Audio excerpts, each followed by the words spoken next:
Dear student, welcome to Rupam academy. जैसा कि हमने बताया था 8.1 एक्सरसाइज के क्वेश्चंस को सॉल्व करेंगे, लेकिन उससे पहले फिर से एक बार हम पाइथागोरस प्रमेय को देख लेते हैं। जैसा हमने बताया था कि समकोण त्रिभुज में 3 भुजाएं, यानी कि समकोण के सामने वाली भुजा कर्ण और 2 में से जो भी एक न्यून कोण होगा उसके सामने वाली भुजा लंब, और जो बची शेष आधार। तो इसमें से 3 भुजाएं रहती हैं। 3 भुजाओं में से अक्सर आपको 2 भुजाएं देगा, एक भुजाएं नहीं देगा, तो वो आपको निकालना पड़ेगा। तो पाइथागोरस प्रमेय को एक बार हम फिर से देख लेते हैं क्या होता है। अगर सब इसमें से आपको पता है जो सबसे बड़ी भुजा होती है वो कौन सी होती है, कर्ण। तो सबसे पहले मान लेते हैं अगर लंब और आधार दिया गया, कर्ण नहीं दिया गया है, तो कर्ण का फार्मूला क्या हो जाएगा, कर्ण रूट में लंब का स्क्वायर प्लस आधार का स्क्वायर।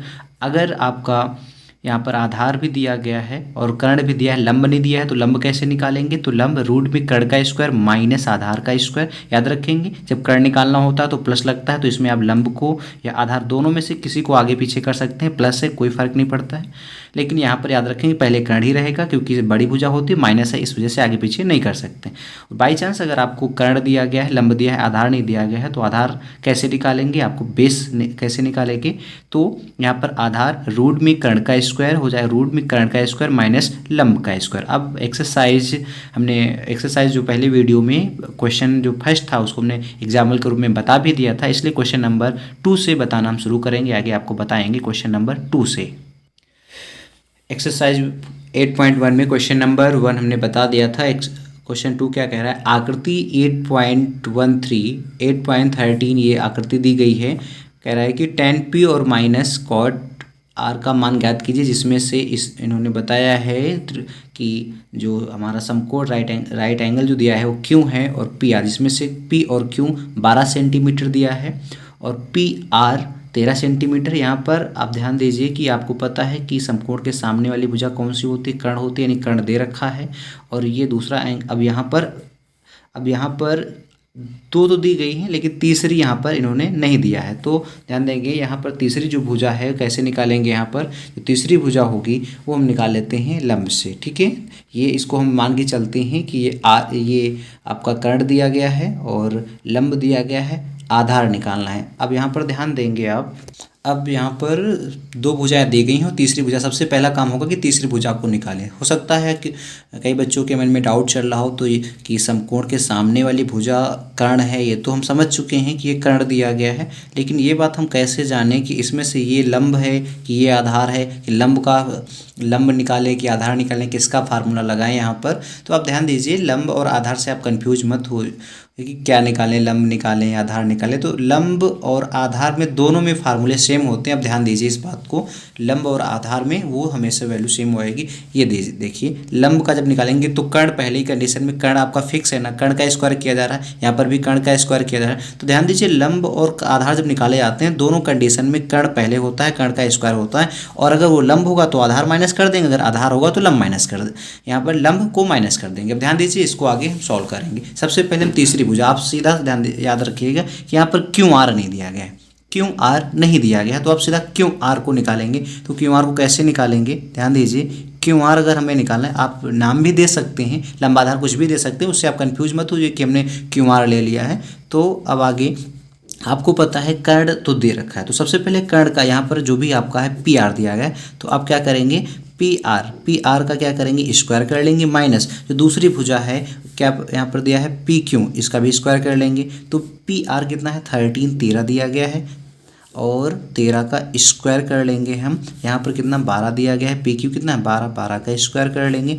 और अगले स्टेप में क्या करेंगे, यहाँ पर 13 का स्क्वायर कितना होता है 169 होता है, और 12 का स्क्वायर कितना होता है 144 होता है। माइनस करेंगे तो कितना हो जाएगा 25, और 25 आपको पता है किसका वर्गमूल होता है, वो होता है 5 का। तो आप कह सकते हैं जो क्यू आर भुजा निकलेगी वो कितनी निकलेगी, हमारी क्यू आर कितनी आ गई 5 आ गई। अब हमें मान किसका निकालना था, पहले तो tan p का मान निकालना था। अब ध्यान दीजिए tan p का मान हम यहाँ अलग पहले ही निकाल लेते हैं कि tan p का मान, अब ध्यान दीजिए ये देखो नाम लिया गया, p नाम लिया गया, तो अब ऐसे याद रखिए कि p के सामने वाली भुजा क्या रहेगी, लंब रहेगी। tan p तो यानी इसके सामने वाली भुजा ये लंब है, और tan का मान क्या होता था, लंब बटे आधार, तो इसके साथ p नाम लिया गया है, तो जो नाम लिया गया उसके सम्मुख भुजा, जो भी नाम लिया गया उसके सम्मुख भुजा। अब ऐसे याद रखिए सम्मुख भुजा या फिर tan p, यानी ये लंब है तो आधार तो कभी नहीं बदलेगा आपका, लंब आधार, तो कितना हो जाएगा आ जाएगा लंब बटे आधार 5/12। इसके बाद हमें ज़रूरत पड़ने वाली है कॉट आर, तो कॉट आर का भी मान निकाल लेते हैं पहले ही।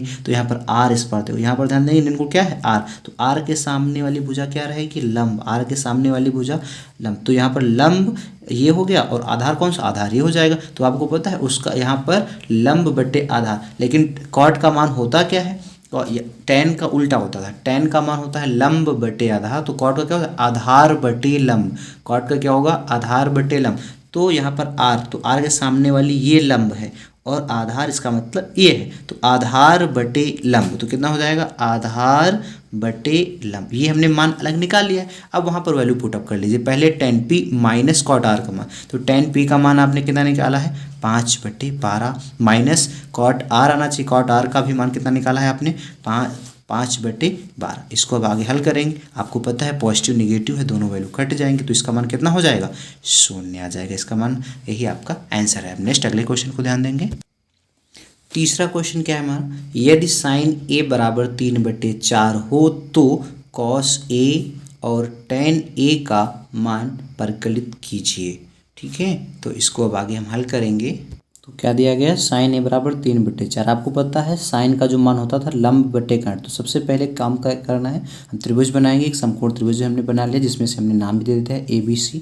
तो ए के अकॉर्डिंग लंब बटे कर्ण उन्होंने कहा है, तो यहाँ पर पहले वैल्यू देते हैं लंब बटे कर्ण यानी 3 यहाँ पर आ जाएगा और यहाँ पर आगे कर्ण को यहाँ पुटअप कर लेंगे। तो आपको क्या नहीं दिया गया आधार, तो सबसे पहला काम क्या करेंगे आप आधार ही निकालेंगे।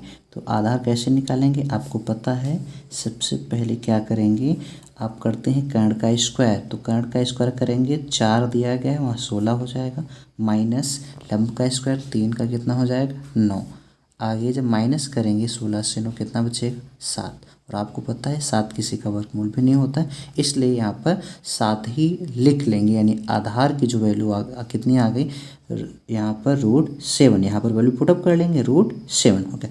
अब मान किसका बताना है कॉस ए का मान बताना, तो कॉस ए आपको पता है कॉस का मान होता है आधार बटे कर्ण, आधार बटे कर्ण मान होता है। तो आप बताइए ए दिया गया यानी वैल्यू चेंज नहीं हुई है, यानी अगर ये कॉस सी बोल देता तो वैल्यू चेंज हो जाती, यानी न्यूनकोण ये बोल देता, अभी ए ही बोला है तो मतलब सब कुछ सेम है, ए के सामने वाली लंब है और बी के सामने कर्ण।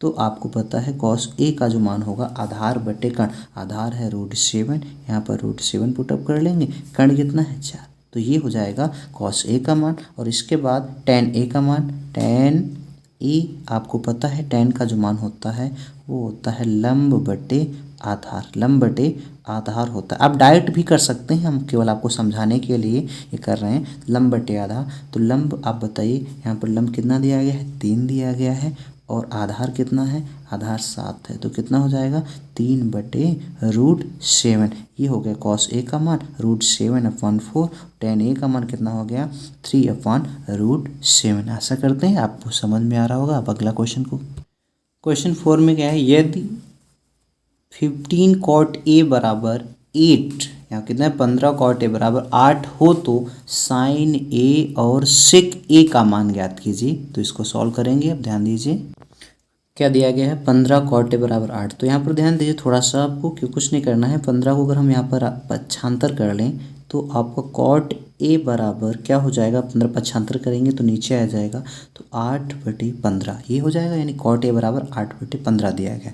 तो आपको मान भी याद होगा कि टेन ए, टेन का उल्टा होता था, टेन से याद रखिएगा, टेन का मान होता था लंब बटे आधार, तो कॉट का क्या हो जाएगा आधार बटे लंब, आधार बटे लंब हो जाएगा, याद रखेंगे आधार बटे लंब। तो यहाँ त्रिभुज की मदद लेंगे, तो यहाँ पर क्या हो जाएगा, हमने एक समकोण त्रिभुज ले लिया है, इसके सामने वाली भुजा ये क्या हो जाएगी, इसके सामने वाली भुजा कर्ण हो जाएगी, ये आपकी एच दिया गया है, यानी ये आपका कर्ण दिया गया है, और इसको न्यूनकोण मान करके इसे हम लंब मान लेते हैं, और ये आपका क्या हो जाएगा आधार हो जाएगा। तो क्या होता है आधार बटे लंब, आधार कितना है 8 है और लंब कितना है आपका 15 है। तो सबसे पहले आप निकालेंगे कर्ण, कर्ण नहीं दिया गया तो आप क्या करेंगे सबसे पहले कर्ण ही निकालेंगे, यहाँ से निकाल लेते हैं। अगर हमें आप कर्ण निकालना है तो आपको कर्ण का फार्मूला याद होगा, रूट पहले तो क्या होता था लंब का स्क्वायर प्लस आधार का स्क्वायर, तो आपको पता है लंब का मान कितना दिया है, लंब इसमें कितना है। यहाँ पर लंब आधार आगे पीछे भी लिख सकते हैं, इससे कोई फ़र्क नहीं पड़ेगा क्योंकि प्लस लगा हुआ है। लंब का मान कितना है 15, तो 15 का आप स्क्वायर करेंगे, 15 यहाँ पर 15 लिख लेंगे प्लस आधार यहाँ पर कितना है, आधार 8 दिया गया है, 8 का स्क्वायर करेंगे और फिर 15 का स्क्वायर कितना होता है 225 और 8 का स्क्वायर कितना होता है 64। इनको आप ऐड करेंगे तो कितना हो जाएगा, यहाँ पर 9 और यहाँ पर कितना हो जाएगा, ऐड करेंगे ये हो गया आपका 9 और ये हो गया आपका 8 और यहाँ पर 2, यानी कि कितना हो जाएगा आपका 289। अब और आपको पता है 289 किसका होता है, वर्गमूल किसका होता है 17 का। आप कह सकते हैं जो कर्ण की वैल्यू आ गई कितनी आ गई 17। अब ध्यान दीजिए किसका मान निकालना था हमें, साइन ए, साइन ए का मान निकालना है। तो साइन ए बराबर क्या होता है, लंब बटे कर्ण साइन ए। यहाँ पर लिख लेते हैं कि साइन ए का मान कितना होगा, लंब बटे कर्ण, डायरेक्ट लिख रहे हैं साइन ए लंब बटे कर्ण। तो लंब आपका कितना है ये ए, इसके सामने वाली भुजा लंब हो जाएगा, लंब बटे कर्ण यानी कितना हो जाएगा 15/17। वैसे ही सेक ए, तो यहाँ पर क्या करते हैं सेक ए का मान निकाल लेते हैं, सेक ए। तो सेक ए का मान कितना हो जाएगा, सेक ए, सेक किसका उल्टा होता है कॉस, कॉस का आधार बटे कर्ण, आधार बटे कर्ण तो क्या हो जाएगी कर्ण बटे आधार, सेक क्या हो जाएगा कर्ण बटे आधार। तो याद रखिए यहाँ पर बताइए कर्ण क्या है, यहाँ पर कर्ण है आपका 17 और आधार कितना है 8 है, तो इसका मान कितना हो जाएगा 17/8, 17/8। आशा करते हैं बच्चों आपको समझ में आ रहा होगा। ये भी आपका क्वेश्चन नंबर 4 भी कंप्लीट हो गया। अगर आपको थोड़ी सी भी हेल्प मिल पा रही है या फिर आपको ये क्वेश्चन समझ में आ रहे हैं तो आप कमेंट करके ज़रूर बताएं कि आपको वीडियो कैसे लगी, और अगर आपको वीडियो पसंद आती है तो लाइक करें, शेयर करें और हमारे चैनल रूपम एकेडमी को सब्सक्राइब करें।